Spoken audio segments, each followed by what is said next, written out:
guys, welcome to my vlog. Ito po si Bert TV. Nangangarap maging vlogger. Nangangarap pa lang. Malay natin. Swerte-swerte lang naman. Ang serye po natin is Lalamove Entrance 45. Gamit natin si Wigo 2023 natin.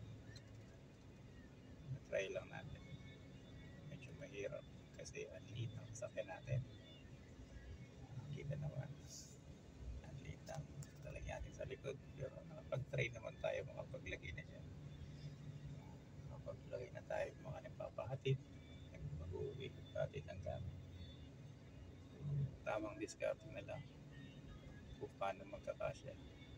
At kung kaya ng double book. Dahil pag walang double book, bubuk-bukin tayo. Pang gasolina lang. Pang gasolina lang ang kailalam mo. Pag isang biyahe lang at walang kitlag. Pag hindi mo sinabayan, sure ball, alay lang. Alay lang ang ginagawa natin. Ang gawa lang pala. Anong gawa?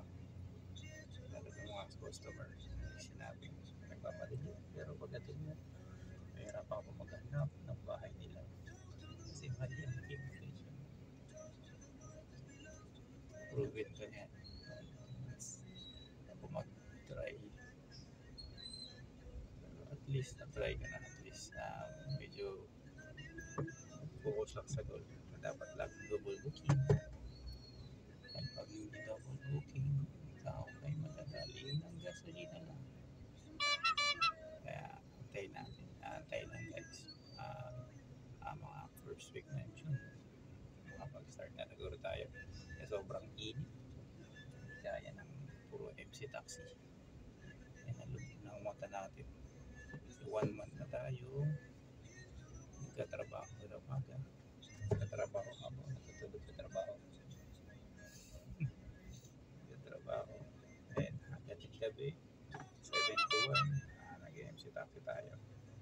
So once na mag-full time na tayo sa pag-rider sa araw, try natin. Lalamove gamit si Vigo. Lalamove with Trans45.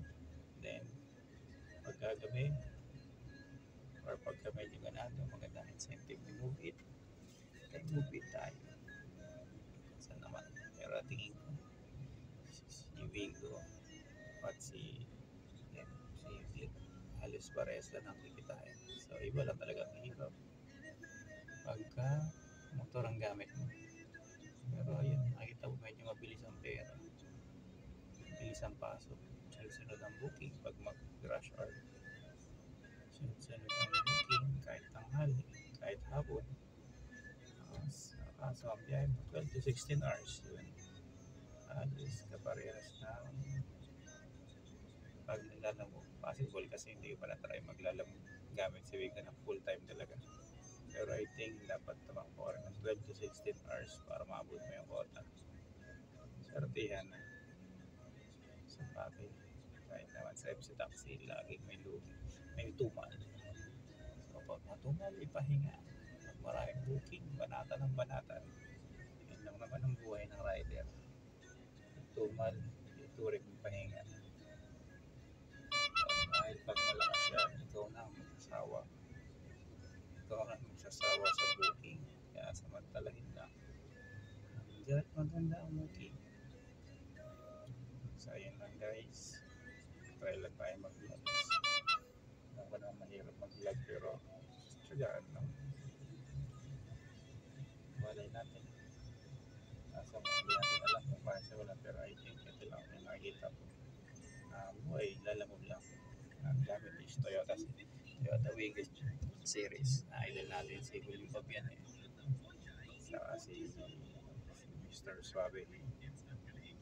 Tapos pagdating naman sa Lalamove na 2 wings, nasundan natin si Shift Vlogs, then sa bukit si Kawormi.